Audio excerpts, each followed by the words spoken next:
सहनाववतु सहनौ भुनक्तु सह वीर्यं करवावहै तेजस्विनावधीतमस्तु मा विद्विषावहै। ॐ शान्ति शान्ति ಶಾಂತಿಃ. ಶ್ರೀಕೃಷ್ಣ, ಸರ್ವವೂ ನಿನ್ನ ಸೇವೆಯಾಗಲಿ ಸ್ವಾಮಿ.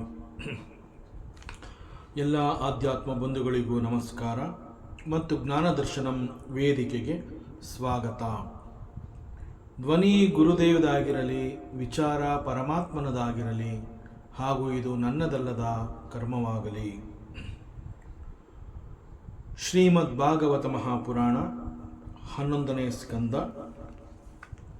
22ನೇ ಅಧ್ಯಾಯವನ್ನು ನೋಡ್ತಾ ಇದ್ದೀವಿ. ಮೊದಲಿಗೆ ಮಂಗಳಾಚರಣೆ.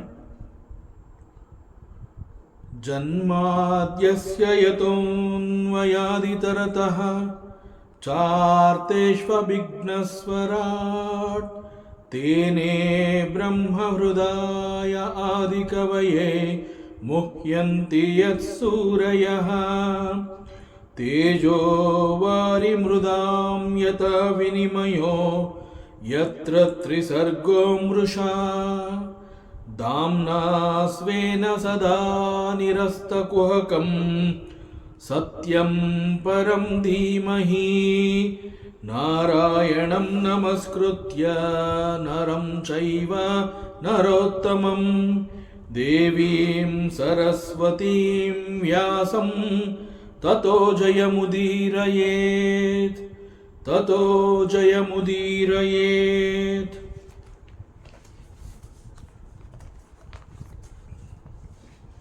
22ನೇ ಅಧ್ಯಾಯದಲ್ಲಿ ಸಾಂಖ್ಯಯೋಗ ಮತ್ತು ಅದರ ಜೊತೆಗೆ ಪ್ರಕೃತಿ ಮತ್ತು ಪುರುಷ ಅಂತ ಹೇಳಿ ಅಲ್ಲಿ ಕಂಡುಬರುವಂತಹ ಕೆಲವು ತತ್ವಗಳು. ಒಮ್ಮೆ ಪರಮಾತ್ಮ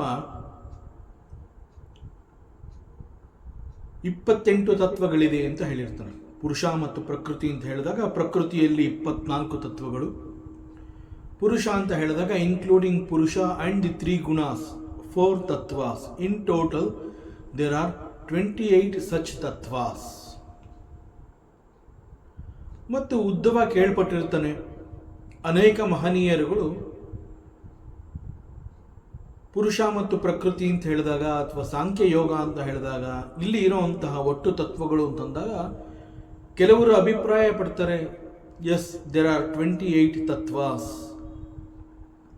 ಮತ್ತೆ ಕೆಲವರು ಹೇಳ್ತಾರೆ ಇಲ್ಲ ಅಲ್ಲಿರೋ ಅಂತಹದ್ದು 26, ಮತ್ತೆ 25, ಕೆಲವರು 9, ಕೆಲವರು 11, ಕೆಲವರು 6,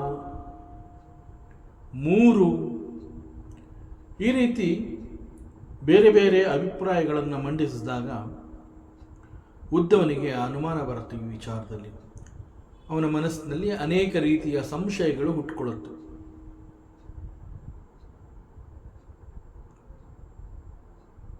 ದಿ ಸ್ಟಡಿ ಆಫ್ ಪುರುಷ ಅಂಡ್ ಪ್ರಕೃತಿ ಅಥವಾ ಈ ತತ್ವಗಳನ್ನು ಕುರಿತು ಅಧ್ಯಯನ ಮಾಡೋದ್ರಿಂದ ಇದು ಮೋಕ್ಷಕ್ಕೆ ಸಾಧನವಾಗಿದೆ. ಸೊ ಈ ಕಾರಣದಿಂದ ಇದನ್ನು ಅಧ್ಯಯನ ಮಾಡಬೇಕು, ಬಿಕಾಸ್ ಇಟ್ ಈಸ್ ಮೋಕ್ಷ ಸಾಧನ ಅಂತ ಹೇಳಿದಾಗ ಇಲ್ಲಿ ಯಾವುದನ್ನ ಫಾಲೋ ಮಾಡಬೇಕು? ಹಾಗಾದರೆ ಮೋಕ್ಷದ ಬಗ್ಗೆ ಅಪೇಕ್ಷೆ ಇದೆ ಉದ್ದವನಿಗೆ. ಆದರೆ ಇಲ್ಲಿ ಭಿನ್ನಾಭಿಪ್ರಾಯಗಳು ಈ ರೀತಿ ಇರೋದ್ರಿಂದ ಒಟ್ಟು ತತ್ವಗಳು ಅಂತ ಹೇಳಿದಾಗ ಯಾವುಗಳನ್ನು ಗಮನದಲ್ಲಿ ಇಟ್ಕೊಂಡು ನಾನು ಅಧ್ಯಯನವನ್ನು ಮಾಡಲಿ. ಸೊ ಅದರಿಂದ ಈ ವಿಚಾರದಲ್ಲಿ ನನ್ನ ಮನಸ್ಸಿನಲ್ಲಿ ಅನೇಕ ರೀತಿಯ ಸಂಶಯಗಳು ಹುಟ್ಟಿಕೊಂಡಿದೆ. ಸೊ ಅವನು ಮತ್ತೆ ಭಗವಂತನನ್ನು ನೇರವಾಗಿ ಪ್ರಶ್ನೆ ಮಾಡ್ತಾನೆ, ಹೇ ಪರಮಾತ್ಮ, ಹಿಂದೆ ನೀನೇ ನನಗೆ ಹೇಳಿದ್ದೆ 28 ತತ್ವಗಳಿದೆ ಅಂತ. ಇಲ್ಲಿ ಮಹನೀಯರುಗಳು ಅನೇಕ ರೀತಿಯ ಬೇರೆ ಬೇರೆ ಸಂಖ್ಯೆಗಳನ್ನು ಹೇಳ್ತಾರೆ. ಅವ್ರು ಯಾರೋ ಸಾಮಾನ್ಯರಲ್ಲ, ಮಂತ್ರದಷ್ಟಾರ ಅಂತ ಹೇಳ್ತಾರೆ ಅಂತಹವ್ರನ್ನ. They are the seekers of the truth. So ಇಂತಹವರೇ ಈ ರೀತಿ ಭಿನ್ನಾಭಿಪ್ರಾಯಗಳನ್ನು ಈ ವಿಚಾರದಲ್ಲಿ ಹೇಳಿದಾಗ ಸೊ ನಾನು ಯಾವುದನ್ನು ಫಾಲೋ ಮಾಡಲಿ? ಸೊ ದಯಮಾಡಿ ನನಗೆ ಈ ವಿಚಾರದಲ್ಲಿ ಜ್ಞಾನವನ್ನು ಕೊಡು, ನನ್ನ ಅನುಮಾನಗಳನ್ನು ಪರಿಹರಿಸು, ನನಗೆ ಸತ್ಯವನ್ನು ತಿಳಿಸ್ಕೊಡು ಅಂತ ಹೇಳಿ ಭಗವಂತನಲ್ಲಿ ಪ್ರಾರ್ಥನೆ ಮಾಡ್ತಾನೆ. ಸೊ ಪರಮಾತ್ಮ ಇವನ ಪ್ರಶ್ನೆಯನ್ನು ಕೇಳಿ he speaks. ಶ್ರೀ ಭಗವಾನ್ ಉವಾಚ ಯುಕ್ತಂಚ ಸಂತಿ ಸರ್ವತ್ರ ಭಾಷಂತೆ ಬ್ರಾಹ್ಮಣಾಯತ ಮಾಯಾಂ ಮದೀಯ ಮುದ್ಗೃಹ್ಯ ವದತಾಂ ಕಿಮ್ನು ದುರ್ಘಟಂ. ಹೇ ಉದ್ಧವ, ಈ ವಿಚಾರದಲ್ಲಿ whatever the Brahmanas they spoke about it, because these Brahmanas, for them the truth is revealed and they are well versed in the Vedas, means Vedas and Veda mantras. So ಅವರಿಗೆ ಇದ್ರ ಬಗ್ಗೆ ಅವರಿಗೆ ಚೆನ್ನಾಗಿ ಜ್ಞಾನ ಇರೋದ್ರಿಂದ and they are telling like this ಅಂತ ಹೇಳಿದಾಗ ಈ ವಿಚಾರದಲ್ಲಿ it is their declaration. So it is quite natural whatever they spoke about it is nothing but right. So you can simply follow them because they are the people, they are well versed, ಜ್ಞಾನಿಗಳು ಅವರು. ಭಾಷಂತೆ ಬ್ರಾಹ್ಮಣಾಯತ. See, when the brahmanas they spoke, quite natural, it must be right because they know the Vedas. So ಇಲ್ಲಿ ನಮ್ಮ ಶಾಸ್ತ್ರ ಏನು ಹೇಳುತ್ತೆ ಅಂತಂದರೆ, ವೇದ ಅಂತ ಹೇಳಿದಾಗ ಈ ವೇದ ಮಂತ್ರಗಳು ಬೇಸಿಕಲಿ ವೇದ ಮತ್ತು ವೇದ ಮಂತ್ರಗಳು ಅಂತ ಹೇಳಿದಾಗ ಅವುಗಳು ನಮಗೆ ಸಿಕ್ಕಿರೋಂತಹದ್ದು ನಮ್ಮ ಪ್ರಾಚೀನ ಋಷಿ ಮುನಿಗಳ ಕಾರಣದಿಂದ. ಬಿಕಾಸ್ ದೀಸ್ ಪ್ರಾಚೀನ ಮುನಿಗಳು, ಋಷಿ ಮುನಿಗಳು, in their deep meditation, ದೀರ್ಘ ಧ್ಯಾನಾವಸ್ಥೆಯಲ್ಲಿ, because they have tuned their mind with a divine, so they were able to get this knowledge, the truth revealed to them in their deep meditation. So they are called mantra drashtara. So ಇದೆಲ್ಲ ಅವರಿಗೆ ಗೊತ್ತಿದೆ. So ಇಲ್ಲಿ ವೇದ ಮಂತ್ರಗಳು ಅಂತಂದಾಗ ಅದು ಕೇವಲ ಒಂದೆರಡಲ್ಲ, ಸಾವಿರಾರು ಮಂತ್ರಗಳು ಈ ರೀತಿ ಇದೆ. ಮತ್ತು ಮಂತ್ರದ್ರಷ್ಟಾರ ಅಂತ ಹೇಳಿದಾಗ ಆ ಋಷಿಮುನಿಗಳು ಕೂಡ ಕೇವಲ ಯಾರೋ ಒಬ್ಬಿಬ್ಬರಲ್ಲ, there are thousands such mantradrashtas. So ಅವರೆಲ್ಲರ ಪ್ರಯತ್ನದ ಫಲ ಇದು. So these mantras, this jnana, it is revealed to them.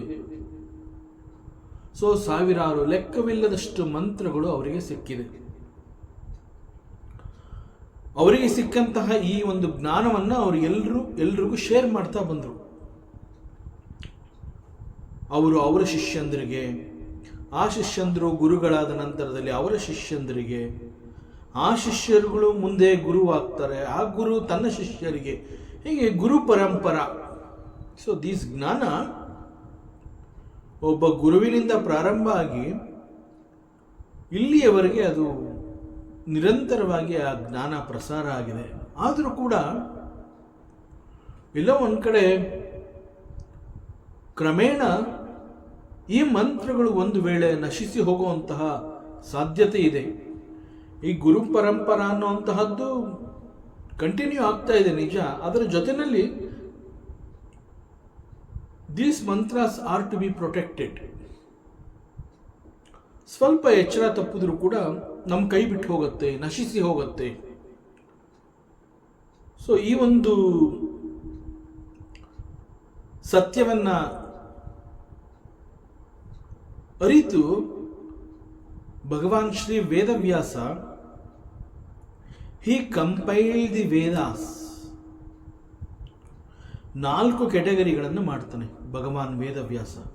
So ಯಾವ ಯಾವ ಮಂತ್ರಗಳು ಯಾವ ಒಂದು ಡಿವಿಷನ್ಗೆ ಹೋಗಿ ಅದು ಫಿಟ್ ಆಗುತ್ತೆ ಅಂತ ಹೇಳಿ ಋಗ್ವೇದ, ಯಜುರ್ವೇದ, ಅಥರ್ವ ವೇದ, ಸಾಮವೇದ ಅಂತ ಹೇಳಿ 4 ಬೇರೆ ಬೇರೆ ಉಪಭಾಗಗಳನ್ನು, ಉಪವೇದಗಳನ್ನು, ಬೇರೆ ಬೇರೆ ಕ್ಯಾಟಗರಿಗಳನ್ನು ಮಾಡಿ ಯಾವ್ಯಾವ ಮಂತ್ರಗಳು ಎಲ್ಲಿ ಫಿಟ್ ಆಗುತ್ತೆ ಅಲ್ಲಿ ಹೋಗಿ ಸೇರಿಸುವಂತಹ ಒಂದು ಮಂತ್ರ ಹಿ ಹಸ್ ಕಂಪೈಲ್ಡ್. ಸೊ ಬಿಕಾಸ್ ಆಫ್ ಭಗವಾನ್ ವೇದವ್ಯಾಸ ಈಗ ಅವೆಲ್ಲ ನಮಗೆ ಸಿಗೋ ಹಾಗಾಗಿದೆ. ಸೊ ಇವೆಲ್ಲ ಈ ಒಂದು ಜ್ಞಾನವನ್ನು ಪಡ್ಕೊಂಡಿರುವಂತಹವರು these Brahmanas. So the same sages, the Brahmanas, the same sages, they are talking like this, they are speaking about the tattvas. So ಅವರು ಈ ರೀತಿ ಇದನ್ನ ಕುರಿತು ಅವರು ಮಾತನಾಡ್ತಾ ಇದ್ದಾರೆ ಅಂತಂದ್ಮೇಲೆ it must be right. So there is no need to doubt about it. ಯಾಕೆಂತಂದ್ರೆ ಬೇರೆ ಯಾರೋ ಮಾತಾಡ್ತಾ ಇಲ್ಲ, ಯಾರು ಸತ್ಯವನ್ನ ಕಂಡುಕೊಂಡಿದ್ದಾರೆ ಅವರು ಈ ವಿಚಾರವನ್ನ ಮಾತಾಡ್ತಾ ಇದ್ದಾರೆ. ಯಾರೋ ನಾನು ನೀನು ಮಾತನಾಡ್ತಾ ಇಲ್ಲ, ಇದನ್ನ ನಮಗೆ ಸಿಕ್ಕಿರುವಂತಹದ್ದಲ್ಲ ಇದು. Because they have work for it. ಬಹಳ ದೊಡ್ಡ ತಪಸ್ಸು ಮಾಡಿದ್ದಾರೆ, ಧ್ಯಾನ ಮಾಡಿದ್ದಾರೆ, ಪರಿಶುದ್ಧವಾದ ಮನಸ್ಸನ್ನು ಹೊಂದಿ ಆ ಮನಸ್ಸನ್ನು ಅವ್ರೇನ್ ಮಾಡಿದ್ದಾರೆ, they have connected that pure mind to that divinity and the truth revealed to them. So it is their efforts, and quite natural they are the authority. Since it is revealed to them, it is possible for them to speak the truth. So ಅದರಿಂದ ಅವರೆಲ್ಲ ಏನು ಹೇಳ್ತಾ ಇದ್ದಾರೆ ಅದು correct. ಯಾರು ನಿನಗೆ 28 ಅಂತ ಹೇಳಿದ್ದಾರೆ, ಅವರು ಆ 28 ಕಂಡಿರೋರು, ಮತ್ತೊಬ್ಬರು 26 ಕಂಡಿರ್ತಾರೆ. ಸೊ 26 ಮಂತ್ರಗಳನ್ನು ಅವ್ರು ಕಂಡುಕೊಂಡಿದ್ದಾರೆ, 26 ತತ್ವಗಳನ್ನು ಅವ್ರು ಕಂಡುಕೊಂಡಿದ್ದಾರೆ ಅಂತಂದ್ರೆ ಅವ್ರು 26 ಅಂತಾನೆ ಹೇಳಬೇಕು. They cannot say 28, because for them it is revealed 28 tattvas, 26 tattvas. So ಅವ್ರಗಳಿಗೆ ಏನೇನು ಸಾಕ್ಷಾತ್ಕಾರ ಆಗಿದೆ ಅವುಗಳನ್ನು ಕುರಿತು ಅವ್ರು ಮಾತನಾಡಿದ್ದಾರೆ ಅಂತಂದ ಮೇಲೆ ಅವರವರ ಅನುಭವ ಇದು. ಸೊ 28 ಅಂತ ಯಾರು ಹೇಳಿದ್ದಾರೆ ಅದು ಕರೆಕ್ಟು, 26 ಅಂತ ಯಾರು ಹೇಳಿದ್ದಾರೆ ಟ್ರೂ, 11 ಅಂತ ಯಾರು ಮಾತನಾಡಿದ್ದಾರೆ ಅಗೇನ್ ದಟ್ ಈಸ್ ಟ್ರೂ. ಇನ್ನು ಕೆಲವರು ಕೇವಲ 3 ಅಂತ ಹೇಳಿದ್ದಾರೆ, of course that is also correct. So ಇವೆಲ್ಲ ಏನು ಅಂತಂದ್ರೆ ಅವರವರುಗಳಿಗೆ ಆಗಿರುವಂತಹ ಅನುಭವವನ್ನು ಅವರು ಮಾತನಾಡಿರುವಂತಹದ್ದು. ಬಟ್ ಈ ರೀತಿ ನೋಡೋದಕ್ಕೆ ಇದು ಭಿನ್ನಾಭಿಪ್ರಾಯ ಅಂತ ಕಂಡು ಬರುತ್ತೆ. ಯಾಕೆ ಅಂತಂದ್ರೆ the same truth, one sage says it is 28, the other one says 26, ಮತ್ತೊಬ್ಬ ಸೇಜ್ ಹೇಳ್ತಾನೆ it is 3, 6, 9. It is the same truth. That means ಎಲ್ಲವೂ ಎಲ್ಲದರಲ್ಲಿ ಅಂತರ್ಗತವಾಗಿದೆ, ಅಂತರ್ಭೂತವಾಗಿದೆ. ದಟ್ ಮೀನ್ಸ್ ಯಾರೋ ಒಬ್ರು 28 ತತ್ವಗಳು ಅಂತ ಹೇಳಿದಾಗ understand in that 28 even 1 is included. ಯಾರೋ ಒಬ್ರು ಕೇವಲ 1 ತತ್ವ ಅಂತ ಯಾರು ಹೇಳಿದರೆ ದಟ್ 1, ಕೇವಲ ಒಂದೇ ಒಂದು ತತ್ವ ಅಂತ ಯಾರು ಹೇಳಿದರೆ ದಟ್ 1 ತತ್ವ ಈಸ್ ಇನ್ಕ್ಲೂಡೆಡ್ ಇನ್ ದಿಸ್ 28. ಅದೇ ರೀತಿ ಕೇವಲ 1 ತತ್ವ ಮಾತ್ರ ಇಲ್ಲಿದೆ ಅಂತ ಯಾರು ಹೇಳಿದ ಪಕ್ಷದಲ್ಲಿ ಆ 1ರಲ್ಲಿ ಈ 28 ಕೂಡ ಅಡಗಿದೆ. ಸೊ ದಿಸ್ ಇಸ್ ಕಾಲ್ಡ್ ಅಂತರ್ಗತ ಆರ್ ಅಂತರ್ಭೂತ. So it must be true, there is no need to doubt about it. ನೀನು ನನ್ನನ್ನು ಮಾಯಾಪತಿ ಅಂತ ಕರೀತಾ ಇದೀಯಾ, ಇರ್ಬೋದು, ನಾನು ಮಾಯಾಪತಿ ಇರಬಹುದು. ಬಟ್ ಮಾಯೆಯನ್ನು ನಾನು ಇಟ್ಕೊಂಡು ನಾನು ತಾನೇ ಈ ವಿಚಾರದಲ್ಲಿ ಏನು ಮಾತನಾಡಲಿ? ಮಾಯಾಪತಿ, ಅಫ್ಕೋರ್ಸ್ ದಟ್ ಈಸ್ ಟ್ರೂ. ನಾನು ಮಾಯೆಯನ್ನು ಗೆದ್ದವನು, ಮಾಯೆ ನನ್ನ ವಶದಲ್ಲಿದೆ, it is true. But the truth is revealed to them, not to me.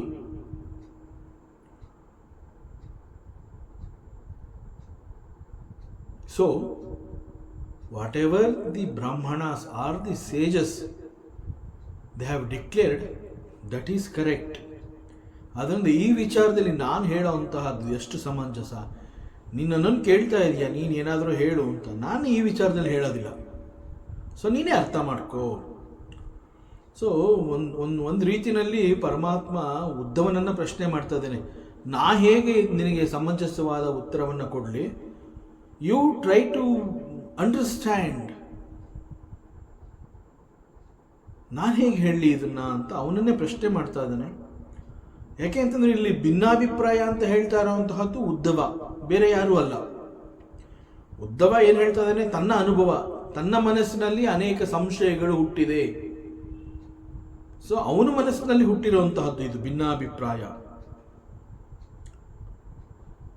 So ಪ್ರಾಚೀನ ಋಷಿ ಮುನಿಗಳು ತಮ್ಮ ಧ್ಯಾನಾವಸ್ಥೆಯಲ್ಲಿ ಕಂಡುಕೊಂಡಿರುವಂತಹದ್ದು ಹೀಗೆ 28 ಇರಬಹುದು, 9 ಇರಬಹುದು, 11 ಇರಬಹುದು, 26 ಇರಬಹುದು ಇತ್ಯಾದಿ ಅವರು ಹೇಳಿದ್ದಾರೆ.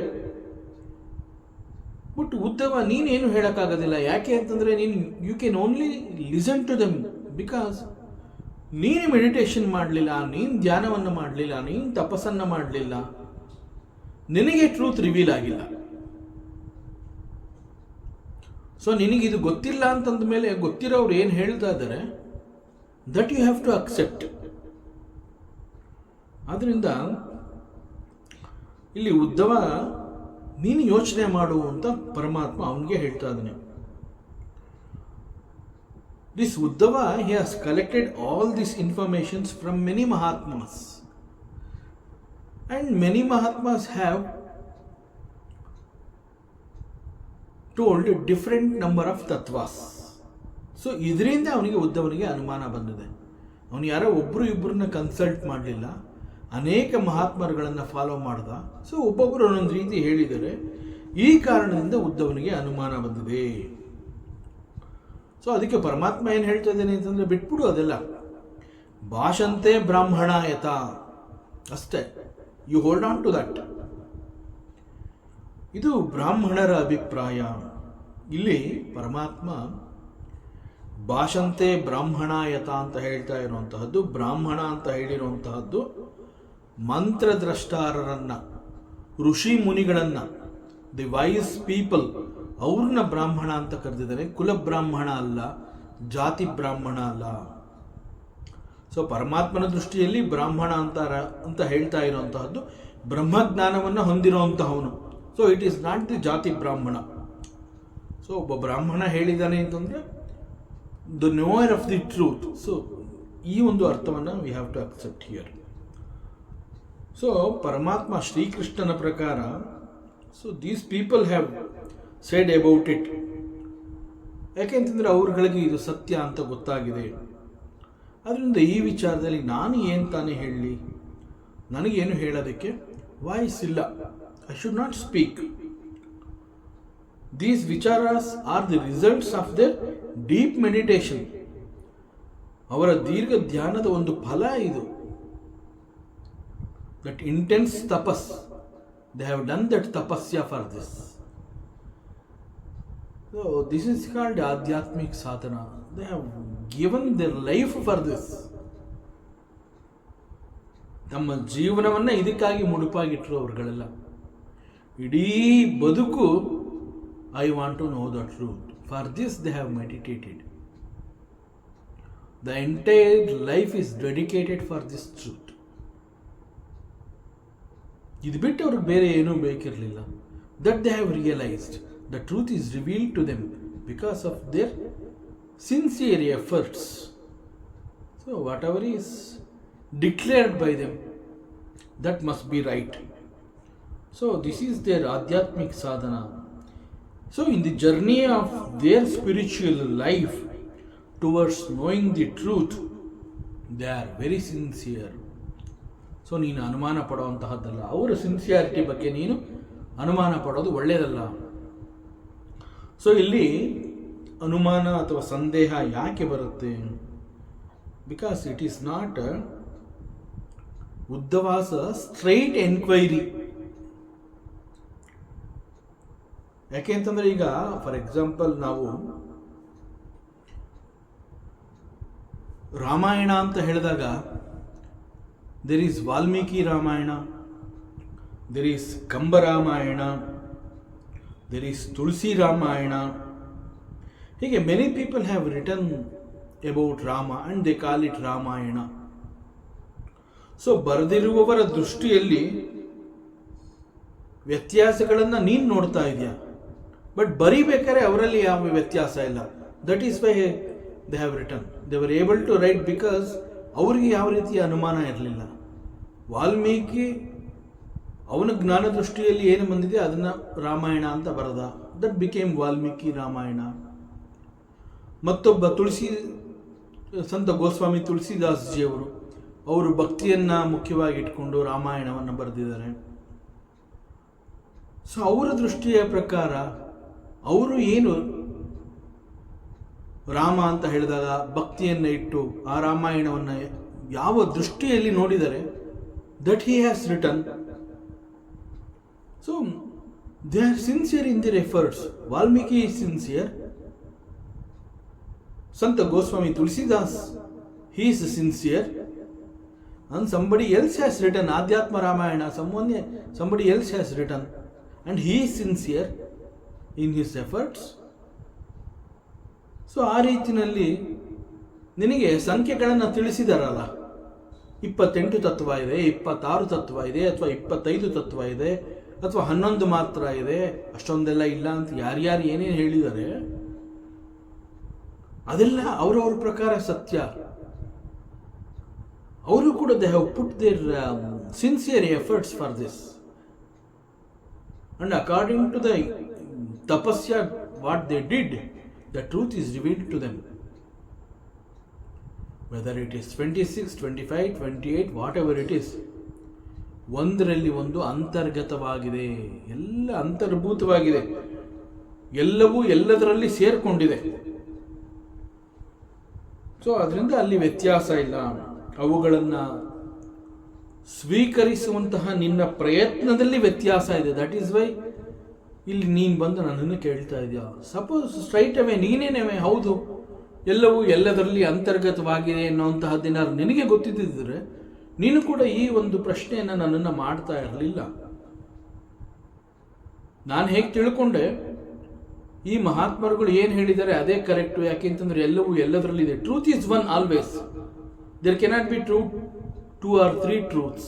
Truth means it is one only.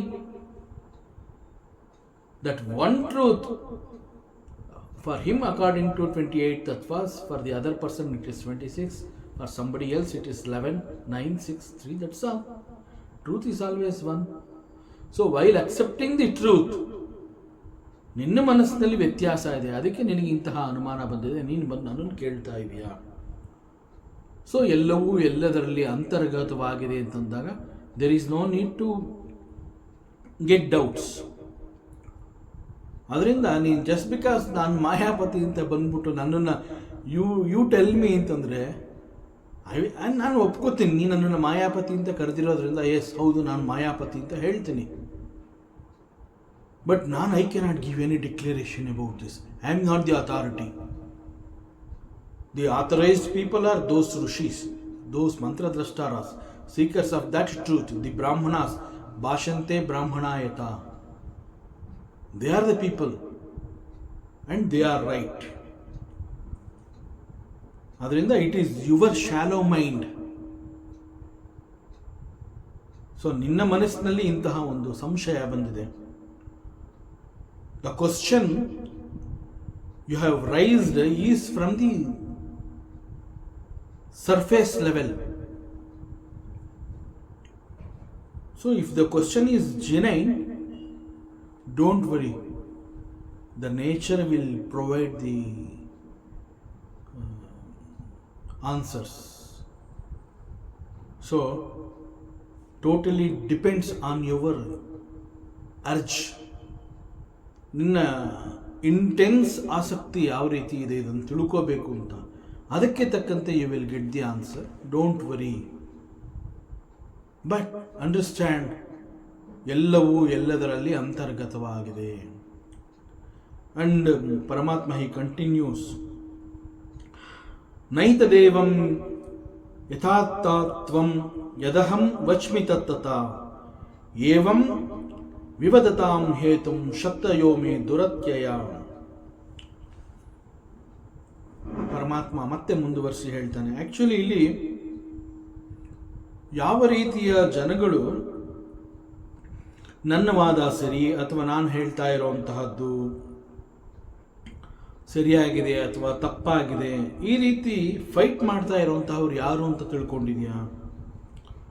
ಸಾಮಾನ್ಯವಾಗಿ ಅವರವರಿಗೆ ಏನು ತಿಳಿದಿದೆ ಅದನ್ನು ಅವರು ಸರಿ ಅಂತ ತಿಳ್ಕೊಂಡಿದ್ದಾರೆ. And they believe it and they behave because of that, on the basis of their beliefs. So ಅವರವ್ರಿಗೆ ಏನು ಸರಿ ಅಂತ ಅನಿಸುತ್ತೆ ಅದರ ಪ್ರಕಾರ ಅವರ ವರ್ತನೆಗಳು ಇರುತ್ತೆ.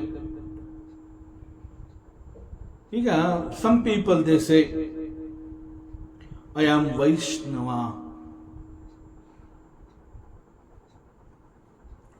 ಒಂದು ಗುಂಪಿದೆ, ಆ ಗುಂಪಿನವ್ರು ಏನು ಹೇಳ್ತಾರೆ ಅಂತಂದರೆ, ನಾನು ವಿಷ್ಣುವಿನ ಆರಾಧಕ, ವಿಷ್ಣುವನ್ನು ನಾನು ಫಾಲೋ ಮಾಡ್ತೀನಿ, Vishnu tattva is the highest, so I am Vaishnava. ಮತ್ತೆ ಕೆಲವರು ಹೇಳ್ತಾರೆ, yes even we also follow the Vishnu, but I am Shri Vaishnava. ಮತ್ತೊಬ್ರು ಹೇಳ್ತಾರೆ, no I am Smarta, so I have belief in that. ಇನ್ನು ಕೆಲವರು ಹೇಳ್ತಾರೆ, ವೈಷ್ಣವ, ಶ್ರೀ ವೈಷ್ಣವ, ಸ್ಮಾರ್ತ ಇದು ಯಾವುದೂ ಅಲ್ಲ, ಐ ಆಮ್ ಸನಾತನಿ. ಸೊ ಎಕ್ಸಾಕ್ಟ್ಲಿ ಲೈಕ್ ದಿಸ್, ಅವರವರ ಅಭಿಪ್ರಾಯ ಅವರವ್ರು ಯಾವುದು ಸರಿ ಅಂತ ಅನ್ಸುತ್ತೆ, they hold on to that because for them that is the truth. So they follow that. What is appearing as truth, that they follow. So ಈ ಪ್ರಕಾರ ಕೆಲವರು 28 ತತ್ವಗಳನ್ನು ಸರಿ ಅಂತ ಹೇಳ್ತಾರೆ, ಮತ್ತೆ ಕೆಲವರು ಇಲ್ಲ ಇಟ್ ಈಸ್ 25 ಅಂತ ಹೇಳ್ತಾರೆ, ಮತ್ತೆ ಯಾರೋ ಬಂದು ಹೇಳ್ತಾರೆ 28 ಅಲ್ಲ 25 ಅಲ್ಲ 26 ತತ್ವಗಳು. ಸೊ ಹೀಗೆ ಒಬ್ಬೊಬ್ಬರು ಅವರವ್ರ ಪ್ರಕಾರ ಅವರವ್ರಿಗೆ ಏನು ಗೊತ್ತಿದೆ ಅಷ್ಟು ತತ್ವಗಳು ಸರಿಯಾಗಿದೆ ಅಂತ ಹೇಳಿ ಕೇವಲ ಅವುಗಳನ್ನು ಮಾತ್ರ ಫಾಲೋ ಮಾಡ್ತಾ ಇದ್ದಾರೆ. And who are these people? And ಅವರ ಮನಸ್ಸಿನಲ್ಲಿ ಇರೋದಾದರೂ ಏನು? ಸೊ ಇಂತಹ ಜನಗಳ ಮನಸ್ಸಿನಲ್ಲಿ ಏನಿದೆ ಅಂತಂದ್ರೆ, prakriti is the reality and not the purusha. That is why they are fighting.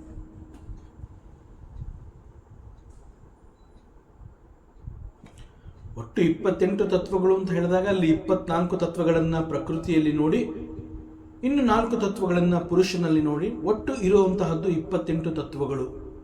But ಈ 28 ತತ್ವಗಳು ಇದೆ ಅನ್ನುವಂತಹ ಈ ಒಂದು ಸಂದರ್ಭದಲ್ಲಿ ಇಲ್ಲಿ ಕಚ್ಚಾಡ್ತಾ ಇದ್ದಾರಲ್ಲ, ಯಾಕೆ ಅಷ್ಟೊಂದು ಬೇರೆ ಬೇರೆ ಅಭಿಪ್ರಾಯಗಳು ಬಂದಿದೆ? ಬಿಕಾಸ್ ಅವ್ರ ಮನಸ್ಸಿನಲ್ಲಿ prakriti is the reality and not the purusha. So ಈ ತತ್ವಗಳು ಇರೋದಾದ್ರೂ ಎಲ್ಲಿ? ಇವುಗಳು ಪ್ರಕೃತಿನಲ್ಲಿದೆಯೋ ಪುರುಷನಲ್ಲಿದೆಯೋ? ಹೇಳ್ತಾರೆ ಎಲ್ಲವೂ ಪ್ರಕೃತಿಯಲ್ಲಿದೆ. But here it is indicating that you are quite away from the purusha. ಯಾಕೆಂತಂದ್ರೆ ಎಲ್ಲವೂ ಪ್ರಕೃತಿಯಲ್ಲಿ ಇದೆ ಅಂತಂದಾಗ purusha is nothing. So you are quite away from the Purusha. That means here Purusha means Atma, the self. Self is the reality. Self alone is. But when people they have neglected the Purusha and all the tattvas are there in the Prakriti, it is quite natural that he is away from the Purusha. He is away from the self. ಆತ್ಮನಿಂದ ಬಹಳ ದೂರ ಇದ್ದಾನೆ ಅನ್ನೋ ಅರ್ಥವನ್ನು ಕೊಡುತ್ತೆ. So think about it. ನಾವು ಪ್ರಕೃತಿಯನ್ನು ಅರ್ಥ ಮಾಡ್ಕೋಬೇಕು ಅಂತ ಸ್ಕ್ರಿಪ್ಚರ್ಸ್ನ ಅಧ್ಯಯನ ಮಾಡ್ತಾ ಇದ್ದೀವ, ಅಥವಾ are we trying to understand what is self, what is atma, what is paramatma, what is divinity, ಅದನ್ನು ಕುರಿತು ನಾವು ಅಧ್ಯಯನ ಮಾಡ್ತಾ ಇದ್ದೀವ. What is our goal? See all the scriptures, Upanishads, Vedanta, a guru, everybody says Atma is the reality. That means your goal is to know the truth. So you have to study the scriptures to know the truth, to know about the self. So ಇಲ್ಲಿ ವಿವಾದ ಯಾಕೆ ಉಂಟಾಗ್ತಾ ಇದೆ ಅಂತಂದರೆ, it is because of the ಜಗತ್ತಿನ ಕಾರಣ, ಪ್ರಕೃತಿಯ ಕಾರಣ.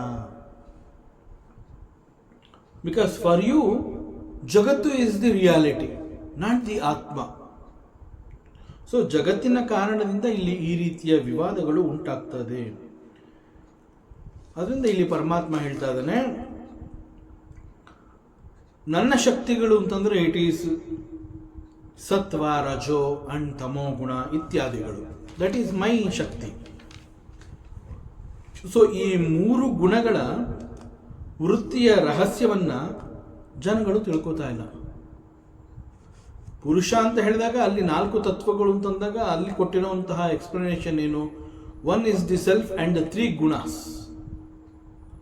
These 3 gunas are there in the ಪ್ರಕೃತಿ. ಸೊ ಇದನ್ನು ಜನಗಳು ಅರ್ಥ ಮಾಡ್ಕೋತಾ ಇಲ್ಲ.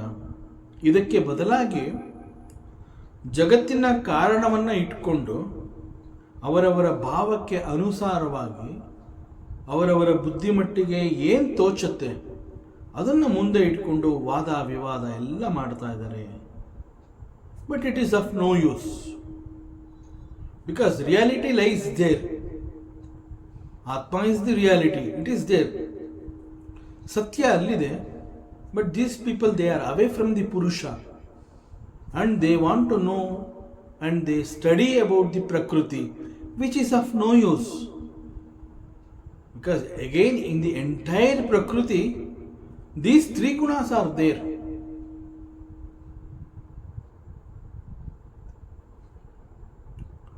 So, ನನ್ನನ್ನು ಬಿಟ್ಟು ಶಾಶ್ವತವಲ್ಲದ ಈ ಜಗತ್ತಿನ ವಿಚಾರದಲ್ಲಿ ವಾದ ಮಾಡ್ತಾ ಇದ್ದಾರೆ. ಸೊ ಈ ವಿಚಾರದಲ್ಲಿ ಒಂದು ಕನ್ಕ್ಲೂಷನ್ಗೆ ಬರೋದಕ್ಕೆ ಸಾಧ್ಯವೇ ಇಲ್ಲ. ಯಾಕೆ ಅಂತಂದರೆ they are away from the atma. ಯಾಸಾಂ ವ್ಯತಿಕರಾದಾಸೀತ್ ವಿಕಲ್ಪೋ ವದತಾಂ ಪದಂ ಪ್ರಾಪ್ತೆ ಶಮದಮೇಪ್ಯೇತಿ ವಾದಸ್ತಮನುಶಾಮ್ಯತಿ. See, when the mind is composed,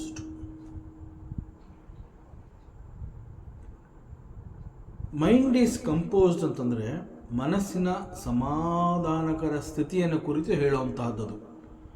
mind is in equilibrium, equanimous ಅಂತ ಹೇಳ್ತಾರೆ.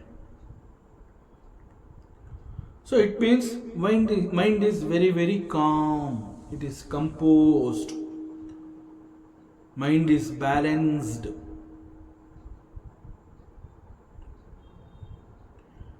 Even in the difficult situations,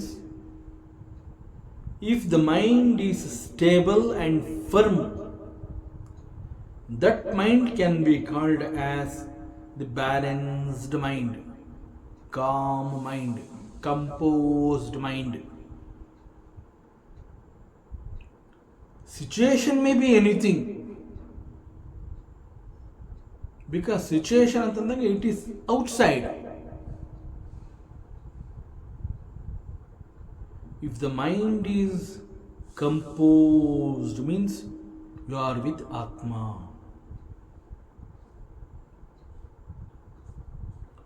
So, the state of mental calmness is called the mind is composed.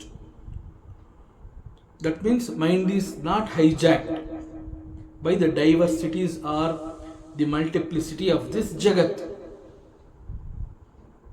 ಜಗತ್ತು ಅಂತ ಹೇಳಿದಾಗ ಇಲ್ಲಿ ಅನೇಕ ದ್ವಂದ್ವಗಳನ್ನು ನಾವು ನೋಡ್ತೀವಿ. ದ್ವಂದ್ವಗಳು ಯಾಕೆ ಉಂಟಾಗತ್ತೆ ಅಂತಂದ್ರೆ, ಪ್ರಪಂಚ ಅಂತ ಹೇಳಿದಾಗ ಇಲ್ಲಿ ಅನೇಕಗಳಿರೋದ್ರಿಂದ, because of the options provided by the Jagat,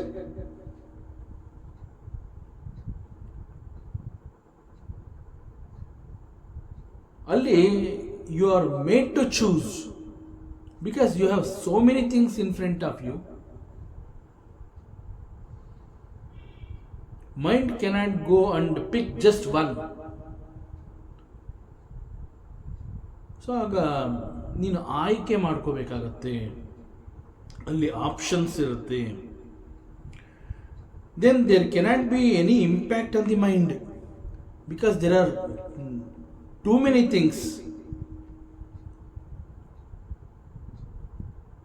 C in deep sleep, ನಿದ್ರೆ ಅಂತ ಹೇಳಿದಾಗ,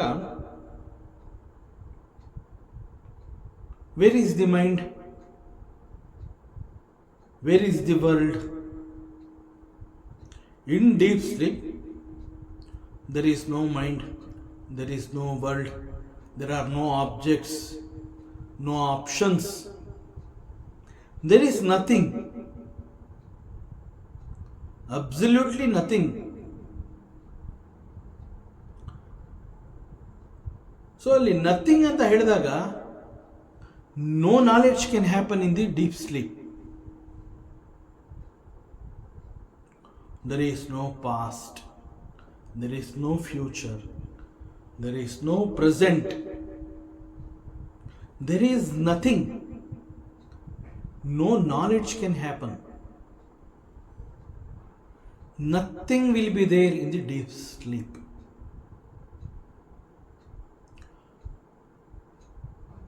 There is something ಅಂತಂದಾಗ, that something can be recognized through the mind. But in deep sleep, there is no mind.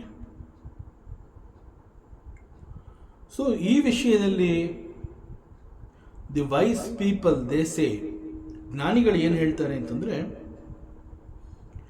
be a true seeker so that the world will not touch you at all.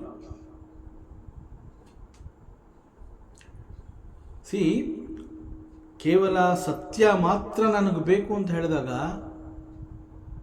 The condition of the mind ಅವಸ್ಥೆ ಏನು ಅಂತಂದ್ರೆ, it is com and composed. Nothing can impact on the mind. No objects of the world can influence the mind. The very svabhava of the mind is called the chanchala. That chanchalatva is not there in the composed mind, in the balanced mind. Then it is easy for you to understand and realize the truth. So if you are a sincere seeker of this truth, the world will not touch you at all. Nothing can impact. But when you are on the seat of meditation,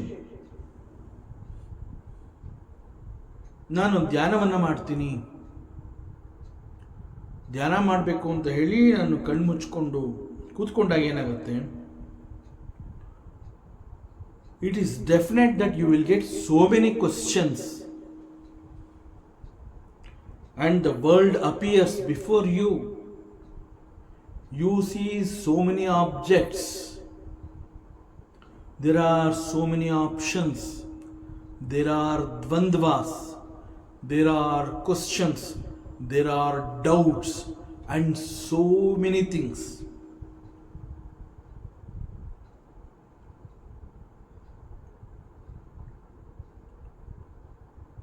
so ಇವುಗಳ ಮಧ್ಯದಲ್ಲಿ ನೀನು ಧ್ಯಾನವನ್ನು ಮಾಡ್ತೀನಿ ಅಂತಂದ್ರೆ it is not possible. You cannot sit for meditation.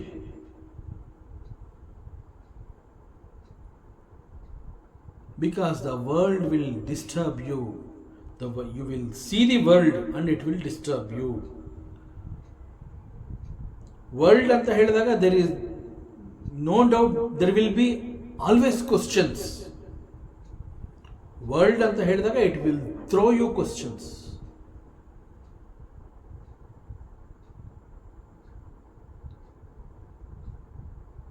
ಜೀವ ಮೊದಲು ಬಂದಿದ್ದ, ಅಥವಾ ಪ್ರಕೃತಿ ಮೊದಲು ಬಂತ, ಅಥವಾ ಈಸ್ ಇಟ್ ದಿ ಈಶ್ವರ ಅವನು ಫಸ್ಟ್ ಬನ್ನ, ಮೊದಲು ಬಂದಿದ್ದು ಯಾರು, ನಾನು ಮೊದಲು ಬನ್ನ,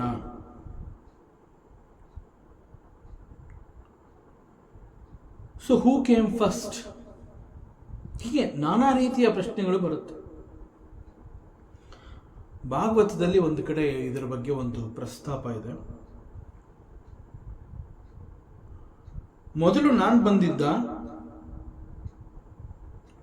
ಈ ಒಂದು ಸಂದರ್ಭದಲ್ಲಿ it was the 3rd month of the pregnancy for A mother. ಆಗ ಅವಳಿಗೆ ಗೊತ್ತಾಗತ್ತೆ ನಾನು ಗರ್ಭಿಣಿ ಆಗಿದ್ದೀನಿ, ನನ್ನ ಗರ್ಭದಲ್ಲಿ ಒಂದು ಜೀವ ಬೆಳೀತಾ ಇದೆ ಎನ್ನುವಂತಹದ್ದು 3 ತಿಂಗಳ ನಂತರದಲ್ಲಿ, 3 ತಿಂಗಳಿನ ಭ್ರೂಣಾವಸ್ಥೆಯಲ್ಲಿ ಅವಳಿಗೆ ನಾನು ಗರ್ಭಿಣಿ ಎನ್ನುವಂತಹದ್ದು ಗೊತ್ತಾಗುತ್ತೆ. So it was her 3rd month of pregnancy. ಆ ಸಂದರ್ಭದಲ್ಲಿ ಮೊದಲು ಬಂದಿದ್ದು ನಾನು ಅನ್ನುವಂತಹದ್ದೇನಾದರೂ ಜೀವ ಹೇಳ್ಕೊಂಡ್ರೆ, ಆ ಜೀವ ಬರ್ತಾ ಇರುವಂತಹದ್ದೇ ತಾಯಿಯ ಗರ್ಭದ ಮೂಲಕ. ದಟ್ ಮೀನ್ಸ್ ನನಗಿಂತ ಮುಂಚೆ ನನ್ನ ತಾಯಿ, ನನ್ನ ತಂದೆ ಅವರೆಲ್ಲ ಬಂದಿರೋದಕ್ಕೆ ಸಾಧ್ಯತೆ ಇದೆ. ಸೊ ನನಗಿಂತ ಮುಂಚೆ ನನಗೆ ಒಂದು ದೇಹ ಸಿಗ್ತಾ ಇದೆ ಅನ್ನುವಂತಹದ್ದು ಜೀವಕ್ಕೆ ಗೊತ್ತಾದಾಗ, ಜೀವ ಇಟ್ ಕೆನಾಟ್ ಕ್ಲೈಮ್ ನಾನು ಫಸ್ಟ್, ಬಿಕಾಸ್ ನಾನು ಬರ್ತಾ ಇರೋದು ಬಿಕಾಸ್ ಆಫ್ ದಿ ತಂದೆ ತಾಯಿಯರ ದೇಹದ ಕಾರಣದಿಂದ. So I cannot claim that I am the first. ಮತ್ತೆ ಕೆಲವರು ಹೇಳ್ತಾರೆ, ನಾನು ಬರುವುದಕ್ಕೆ ಮುಂಚೆನೆ there is creation. In fact, it is ನಾನು, the creation is next. ನನ್ನ ಕಾರಣದಿಂದ there is creation. ನಾನು ಇಲ್ಲ ಅಂತಂದ್ರೆ there is no world. The world is because of me. World is an appearance in me. So ನನ್ನ ಕಾರಣದಿಂದ there is a world. ಆದ್ರಿಂದ world cannot be the first. So ಹೀಗೆ ಅನೇಕ ರೀತಿಯ ಆಲೋಚನೆಗಳು, ಪ್ರಶ್ನೆಗಳು, ಇವುಗಳೆಲ್ಲ ನಾವು ಸುಮ್ಮನೆ ಇರ್ತೀವಿ ಅಂತಂದ್ರೂ ನಮ್ಮನ್ನ ಬಿಡೋದಿಲ್ಲ. ಮೈಂಡ್ ಈಸ್ ಕಂಪೋಸ್ಡ್ ಅಂತ ಅನ್ಕೊಂಡ್ರು ಕೂಡ ಈ ರೀತಿಯ ಅನೇಕ ಆಲೋಚನೆಗಳು ಒಂದಲ್ಲ ಒಂದು ಬರ್ತಾನೆ ಇರುತ್ತೆ. ಅಂಡ್ ಈ ಆಲೋಚನೆಗಳೆಲ್ಲ ಇಟ್ ಡಿಪೆಂಡ್ಸ್ ಯಾವ ರೀತಿಯ ಆಲೋಚನೆಗಳನ್ನು ನಾನು ಎಂಟರ್ಟೈನ್ ಮಾಡ್ತೀನಿ ಅಂತಂದರೆ, from where I am standing, ನನ್ನ ಪ್ಲಾಟ್ಫಾರ್ಮ್ ಯಾವುದು, ನಾನು ಎಲ್ಲಿ ನಿಂತು ಯಾವ ಜಾಗದಲ್ಲಿ ನಾನು ಇದ್ದೀನಿ ಅದಕ್ಕೆ ತಕ್ಕಂತೆ ನನಗೆ ಕ್ವಶನ್ಸ್ಗಳು ಬರ್ತಾ ಇರುತ್ತೆ. So it is like this. So ಈ ಕ್ಷಣದಲ್ಲಿ ನಿನ್ನನ್ನು ನೀನು ಏನು ಅಂತ ಅನ್ಕೊಂಡಿದೀಯಾ, ಅದರ ಆಧಾರದ ಮೇಲೆ ಯು ಗೆಟ್ ದಿ ಕ್ವಶನ್ಸ್. ಉದಾಹರಣೆಗೆ, if you consider yourself as the body, ನಿನ್ನನ್ನ ನೀನೊಂದು ದೇಹ ಅಂತಾನೆ ತಿಳ್ಕೊಂಡಿದ್ರೆ, then this statement may be true. But if you consider yourself to be the life principle, or if you consider yourself to be the Atma, and if you can hold on to this truth, the Paramatma, he is in the ಪರಮಾತ್ಮ ಅಂತ ಹೇಳಿದಾಗ that ಪರಮಾತ್ಮ he is in the heart of everybody. So ಒಬ್ಬ devotee ಇಂತಹ ಸತ್ಯವನ್ನು ಅವನು ಗುರುತಿಸ್ಕೊಂಡ್ರೆ then 3 ಗುಣಗಳ ಬಗ್ಗೆ ಅವನು ತಲೆ ಕೆಡಿಸ್ಕೊಳ್ಳುವಂತಹ ಅವಶ್ಯಕತೆ ಇಲ್ಲ. ಯಾಕೆ ಅಂತಂದರೆ ಪುರುಷ ಅಂತ ಹೇಳಿದಾಗ ಪುರುಷ ಆ್ಯಂಡ್ 3 ಗುಣಾಸ್. ಸೊ ಪುರುಷನಲ್ಲಿ 4 ತತ್ವಗಳಿದೆ ಅಂತ ಹೇಳಿದ್ದಾಗಿದೆ. ಸೊ ದ ವೆರಿ ಸೇಮ್ ಭಗವಂತ ಈಸ್ ಇನ್ ಮೈ ಹಾರ್ಟ್ ಅಂತಂದಾಗ I have to appreciate and understand that the Bhagavanta is in me and I need not worry about the 3 gunas of the world. ಸತ್ವ, ರಜಸ್, ತಮಸ್ ಅದರ ಬಗ್ಗೆ ತಲೆ ಕೆಡಿಸ್ಕೊಳ್ಳುವಂತಹ ಅವಶ್ಯಕತೆ ಇಲ್ಲ. Since I am a devotee, I am interested in the Bhagavan. So not the Jagat, not the gunas, not even on any tattvas. That's all. For me, the Atma, the Bhagavanta, the Paramatma is everything and he is the highest. And that is my understanding. Then I will not get any questions at all. So, ಪರಮಾತ್ಮ ಇಲ್ಲಿ ಏನು ಹೇಳ್ತಾ ಇದ್ದಾನೆ ಅಂತಂದ್ರೆ it is the name and form, ನಾಮರೂಪ ಅಂತ ನಾವೇನು ಹೇಳ್ತೀವಿ, that is the diversity in this universe. ದ್ವಂದ್ವಗಳು ಅಥವಾ ಮಲ್ಟಿಪ್ಲಿಸಿಟಿ ಅಂತ ಏನು ಹೇಳ್ತಾ ಇದೀವಿ, they are nothing but the name and forms. Because you see the names and forms in this jagat, you get so many doubts. But understand, atma is everything. The world which you are seeing is nothing but the Paramatma. This Jagattu is his another Svarupa.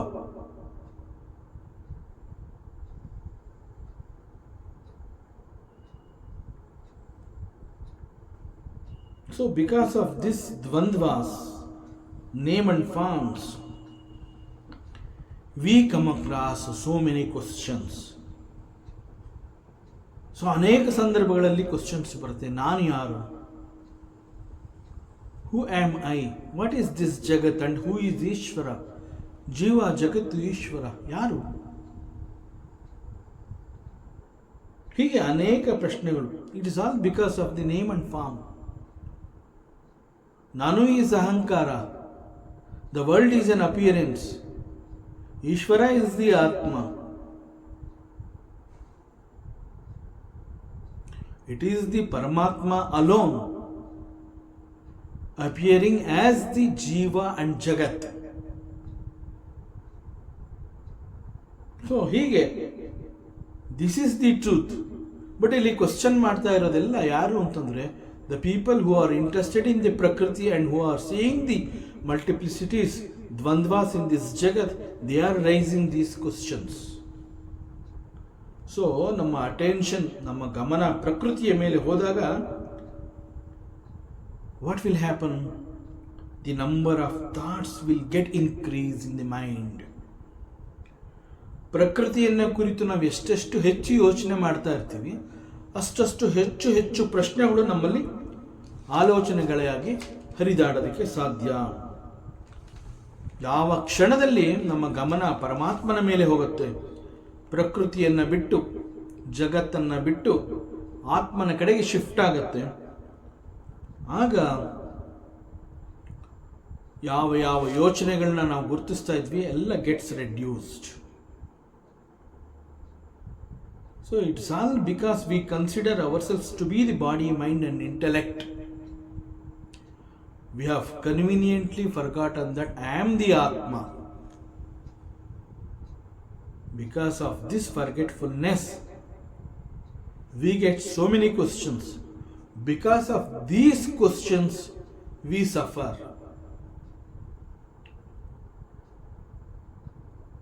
ಸಾಮಾನ್ಯವಾಗಿ ರಾತ್ರಿ ಚೆನ್ನಾಗಿ ನಿದ್ರೆ ಮಾಡಿದ ನಂತರದಲ್ಲಿ ಬೆಳಗ್ಗೆ ನಮಗೆ ಎಚ್ಚರ ಆಗುತ್ತೆ. We feel very fresh. ಒಳ್ಳೆ ನಿದ್ದೆ ಆಗಿದೆ ಅಂತಂದಾಗ ಆ ನಿದ್ದೆ ಮುಗಿದ ಮರುಕ್ಷಣದಲ್ಲಿ ನಾವು ಕಣ್ಬಿಟ್ಟಾಗ ಒಂದು ರೀತಿಯ ಪ್ರಶಾಂತ ಭಾವ, ಮನಸ್ಸಿನ ಪ್ರಸನ್ನತೆ, ಆಹ್ಲಾದಕರವಾದಂತಹ ಒಂದು ಸ್ಥಿತಿ, and it's a sort of bliss, ananda. ಈ ಎಲ್ಲ ಅನುಭವಗಳು ನಮಗಾಗುತ್ತೆ. ಯಾಕೆ ಅಂತಂದರೆ ನಿದ್ರೆಯಿಂದ ಆಗಷ್ಟೇ ಎಚ್ಚರ ಆಗಿದೆ. ಆ ನಿದ್ರೆ ಅನ್ನೋದು ಬಹಳ ಚೆನ್ನಾಗಾಗಿದೆ, ಒಳ್ಳೆ ನಿದ್ದೆ ಮಾಡಿದ್ದೀವಿ. ಒಳ್ಳೆ ನಿದ್ದೆ ಆಗಿರೋದ್ರಿಂದ the mind is so Prasanna.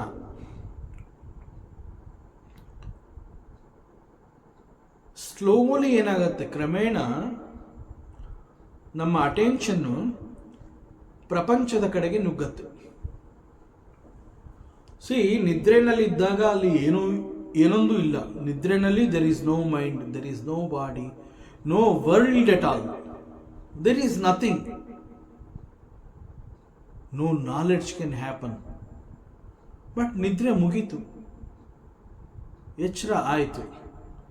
ಎಚ್ಚರ ಆದ ತಕ್ಷಣದಲ್ಲಿ ಮೊದಲು ನಮ್ಮನ್ನು ಪ್ರವೇಶಿಸುವಂತಹದ್ದು ನಾನು, ಐತಾಟ ಅಂತ ಹೇಳ್ತಾರೆ. ನಿದ್ರೆ ಮುಗೀತು, ಎಚ್ಚರ ಆಯಿತು ಅಂದ ತಕ್ಷಣ ಅಲ್ಲಿ ನಾನು, ಆ ನಾನು ಅನ್ನುವಂತಹದ್ದು ನಮ್ಮಲ್ಲಿ ಎಂಟ್ರಾದ ಕೂಡಲೇ ನಾವು ಹೇಳ್ತೀವಿ ನನಗೆ ಎಚ್ಚರ ಆಯಿತು. ಅಲ್ಲಿವರೆಗೆ ನಾನು, ನನಗೆ, ನಂದು ಯಾವುದೂ ಇರಲಿಲ್ಲ. ಅದೆಲ್ಲ ಎಲ್ಲಿ ಹೋಗಿತ್ತು? ನಾನು, ನಂದು, ನನಗೆ, ನನಗಾಗಿ, ಐನೆಸ್, ಮೈನೆಸ್ ಅವೆಲ್ಲ ಎಲ್ಲಿದ್ದು? ಇರಲಿಲ್ಲ. They were not there. ಯಾವ ಕ್ಷಣದಲ್ಲಿ ನಿದ್ರೆ ಮುಗಿದು ಎಚ್ಚರ ಆಯಿತು, ಆ ಕ್ಷಣದಲ್ಲಿ ನಾನು ಅನ್ನುವಂತಹದ್ದು ನನಗೆ ಹುಟ್ಕೊಳ್ಳುತ್ತೆ. ಯಾವಾಗ ನನ್ನಲ್ಲಿ ನಾನು ಅನ್ನುವಂತಹದ್ದು ಹುಟ್ಕೊಳ್ಳುತ್ತೆ, ಆ ಕ್ಷಣದಲ್ಲಿ all my indriyas they run into the world, they chase the objects.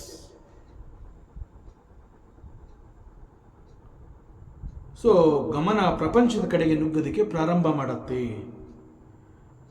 Then the number of thoughts in the mind, it gets increased.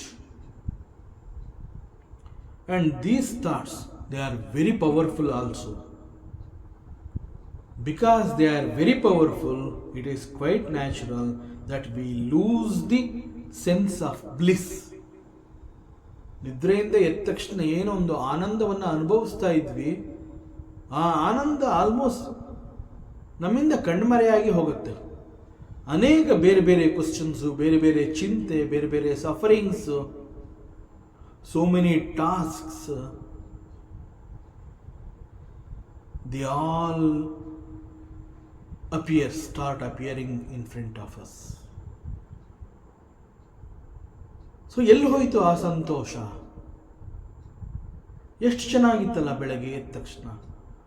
Again if you want to capture that moment, ನಿನ್ನ ಎಚ್ಚರದ ಸ್ಥಿತಿಯಲ್ಲೂ ಕೂಡ ನಾನು ಅಂತಹ ಸಂತೋಷವನ್ನು ಮತ್ತೆ ಅನುಭವಿಸಬೇಕು, ನನಗೆ ಮತ್ತೆ ಅಂತಹ ಆನಂದ ನನಗೆ ಬೇಕು ಅಂತಂದಾಗ, again you have to practise shama, dama, etcetera. ದಮ ಅಂತಂದರೆ control of the senses, indriyas, ಅವೆಲ್ಲವನ್ನು ನಿಗ್ರಹ ಮಾಡ್ಕೋಬೇಕು. ಶಮ ಅಂತಂದರೆ ಮನಸ್ಸಿನ ಮೇಲೆ ಹತೋಟಿಯನ್ನು ಸಾಧಿಸಬೇಕು. ನಂತರ ನಮ್ಮ ಇಂದ್ರಿಯಗಳು ಪ್ರಪಂಚದ ಕಡೆಗೆ ನುಗ್ಗುತ್ತಾ ಇರುವಂತಹ ಇಂದ್ರಿಯಗಳನ್ನು ಒಳಗಡೆ ಎಳ್ಕೋಬೇಕು. ಸಿಕ್ಕ ಕಡೆಗಳಲ್ಲಿ ಅಲಿತಾ ಇರುವಂತಹ ಮನಸ್ಸನ್ನು ಎಳ್ಕೊಂಬಂದು ನಮ್ಮ ಹತ್ರ ಇಟ್ಕೋಬೇಕು. Mind must be available. ಇಲ್ಲೇ ನನ್ನ ಹತ್ತಿರದಲ್ಲಿ ನನ್ನ ಮನಸ್ಸಿರಬೇಕು. ಇಂದ್ರಿಯಗಳು ಪ್ರಪಂಚದ ಆಕರ್ಷಣೆಗೆ ಒಳಗಾಗದೆ, ನುಗ್ಗದೆ ಆ ಇಂದ್ರಿಯಗಳ ಮೇಲೆ ಹತೋಟಿಯನ್ನು ಸಾಧಿಸಬೇಕು, ಮನಸ್ಸಿನ ಮೇಲೆ ಹತೋಟಿಯನ್ನು ಸಾಧಿಸಬೇಕು. ನಾನು, ನನ್ನ ಜೊತೆ ನನ್ನ ಮನಸ್ಸು, ನನ್ನ ಇಂದ್ರಿಯಗಳು ಇವೆಲ್ಲವೂ ನನ್ನ ಜೊತೆ ಇರಬೇಕು. ಅವೆಲ್ಲ ಇಲ್ಲಿ ನನ್ನ ಜೊತೆ ಇದೆ ಅಂತಂದಾಗ ಡೆಫಿನೆಟ್ ಆಗಿ I cannot see the world.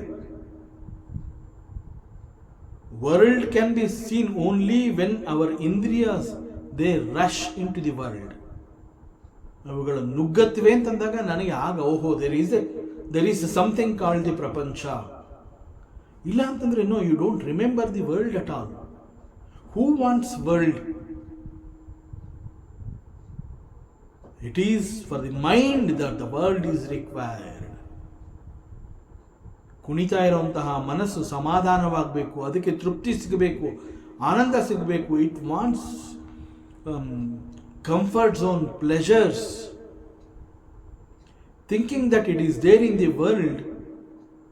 ನಮ್ಮ ಮನಸ್ಸು, ಇಂದ್ರಿಯ ಎಲ್ಲವೂ ಅಲ್ಲಿ ಹೊರ ಪ್ರಪಂಚದಲ್ಲಿ ನುಗ್ಗತ್ವೆ. ಅಲ್ಲಿರುವಂತಹ ವಸ್ತುಗಳೊಂದಿಗೆ ಆಸಕ್ತಿಯನ್ನು ಬೆಳೆಸ್ಕೊಳ್ಳುತ್ತೆ. ಅವುಗಳೆಲ್ಲವೂ ನನಗೆ ಬೇಕು ಅಂತ ಹೇಳಿ ನನ್ನ ಮನಸ್ಸಿಗೆ ಹಿಂಸೆಯನ್ನು ಕೊಡುತ್ತೆ. ಮನಸ್ಸಿನಲ್ಲಿ ಆಸೆಯ ಬಯಕೆಯನ್ನು ಹುಟ್ಟುಹಾಕುತ್ತೆ. ಆ ಆಸೆಯ ಬಯಕೆಗಳನ್ನು ಪೂರೈಸ್ಕೋಬೇಕು ಅಂತ ಹೇಳಿ ಅನೇಕ ಕರ್ಮಗಳಲ್ಲಿ ನನ್ನನ್ನು ನಾನು ತೊಡಗಿಸ್ಕೋತೀನಿ, ಅನೇಕ ಕರ್ಮಗಳನ್ನು ನಾನು ಮಾಡ್ತೀನಿ.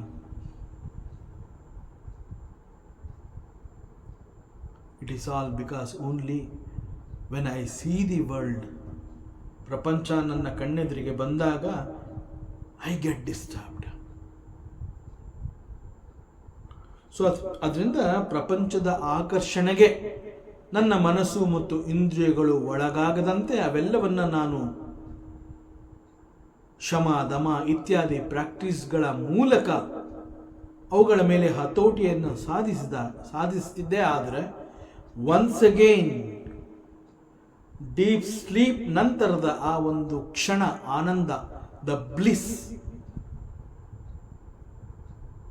I can capture it. But ಒಬ್ಬ ಸಾಧಕ, he will not worry about the world.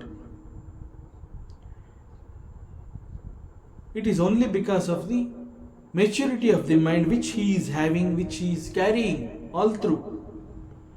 He knows the truth. So all the appearances of this world will not stay there with me permanently. He knows this truth. So he will not worry about the world. He does not require any materials, any objects of the world for his comforts. He says, see, I am the source of happiness. I am happy by myself. I do not depend on the worldly objects for my happiness. He knows this truth. But we the people, ನಾವೆಲ್ಲ we are all ಪ್ರಕೃತಿ oriented people.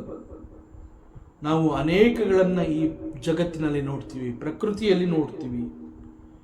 So quite natural that our mind gets disturbed and we are disturbed. So what is the solution for this? So ಮನಸ್ಸನ್ನು ಪ್ರಶಾಂತತೆಯಿಂದ ಇಟ್ಕೋಬೇಕು ಅಂತಂದರೆ what to do? There are only two ways. Go to sleep. There is no mind, there is no jagat. If you can sleep and forget the world. So ಯಾಕೆಂದರೆ ನಿದ್ರೆಯಲ್ಲಿದ್ದಾಗ there is no mind, there is no jagat. And the same is to be practiced even in your waking state. So these are the two ways. ಒಂದು, ನಿದ್ರೆಯ ಸುಖವನ್ನು ಹೊಂದುವಂತಹದ್ದು. ನಿದ್ರೆನಲ್ಲಿ ಯಾವ ಒಂದು ಸುಖ ಇದೆ ಎನ್ನುವಂತಹದ್ದು ನಿನಗೆ ಗೊತ್ತಾಗುತ್ತೆ. It is because there was no mind and the world was disappeared. The same is to be practised even in your waking state. That requires maturity of the mind. So ಎಚ್ಚರದ ಸ್ಥಿತಿಯಲ್ಲಿ ಆ maturity mind will teach you this world which is appearing is not satya, it is mithya, it is only an appearance. There is no reality in this jagat. So prakriti is not required, it is the purusha. So you attain Atma. Atma is the reality. The ultimate reality is the Atma. So you practice that. And Paramatmananna ಸ್ಮರಣೆ ಮಾಡ್ಕೋ. Take the name of the Lord. Sit for japa, sit for meditation. Then the mind becomes very calm. So too much of prakriti oriented ಅಂತಂದ್ರೆ it will take me away from the divine. ಯಾಕೆಂದರೆ ನಮಗೆ ಬರ್ತಾ ಇರೋಂತಹ ಎಲ್ಲ ಪ್ರಶ್ನೆಗಳು ಕೂಡ ಪ್ರಕೃತಿ oriented. So we have to be alert. Control your senses, control your mind, so that we are available to the divinity.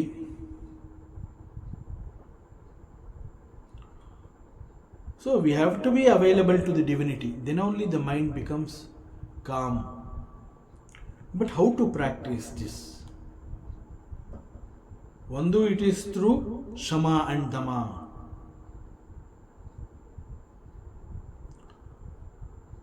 ಪ್ರಾಪ್ತೆ ಕ್ಷಮಾ ದಮೇಪ್ಯೇತಿ ವಾದಸ್ತಮನುಶಾಮ್ಯತಿ. So on controlling these shama and dama, all the questions about this world, all the dvandvas etc. will be disappeared soon by itself. ನೀವು ಬೇರೆ ಇನ್ನೇನು ಮಾಡಬೇಕಾಗಿಲ್ಲ. ಪ್ರಕೃತಿಯನ್ನು ನೀನು ಹೋಗು ಅಂತ ನೀನು ಹೇಳಬೇಕಾಗಿಲ್ಲ, ಜಗತ್ತಿಗೆ ನೀನು ಡಿಸಪಿಯರ್ ಆಗು ಅಂತ ಹೇಳಬೇಕಾಗಿಲ್ಲ. ನೀನು ಮಾಡಬೇಕಾಗಿರೋದು ಇಷ್ಟೇ, ನಿನ್ನ ಮನಸ್ಸು ಮತ್ತು ಇಂದ್ರಿಯಗಳ ಮೇಲೆ ನೀನು ಹತೋಟಿಯನ್ನು ಸಾಧಿಸು. Then everything will be fine. You are available to the divinity, otherwise you are available to the prakriti. ಮತ್ತಷ್ಟು ವಿಚಾರಗಳಿದೆ, ಮುಂದಿನ ಅವಕಾಶದಲ್ಲಿ ಮತ್ತೆ ಮುಂದುವರಿಸೋಣ. ಓಂ ಪೂರ್ಣಮದಃ ಪೂರ್ಣಮಿದಂ ಪೂರ್ಣಾತ್ ಪೂರ್ಣಮುದಚ್ಯತೆ ಪೂರ್ಣಸ್ಯ ಪೂರ್ಣಮಾದಾಯ ಪೂರ್ಣಮೇವಾವಶಿಷ್ಯತೆ. ಓಂ ಶಾಂತಿ ಶಾಂತಿ ಶಾಂತಿ. ಹರಿ ಓಂ. ಶ್ರೀ ಗುರುಭ್ಯೋ ನಮಃ. ಹರಿ ಓಂ. ಈ ದಿನದ ಪ್ರವಚನ ಸೇವೆಯನ್ನು ಪರಮಾತ್ಮ ಶ್ರೀಕೃಷ್ಣನ ಪಾದಚರಣಗಳಲ್ಲಿ ಅತ್ಯಂತ ಭಕ್ತಿಯಿಂದ ಶ್ರದ್ಧೆಯಿಂದ ಅರ್ಪಿಸೋಣ. ಶ್ರೀಕೃಷ್ಣಾರ್ಪಣಮಸ್ತು.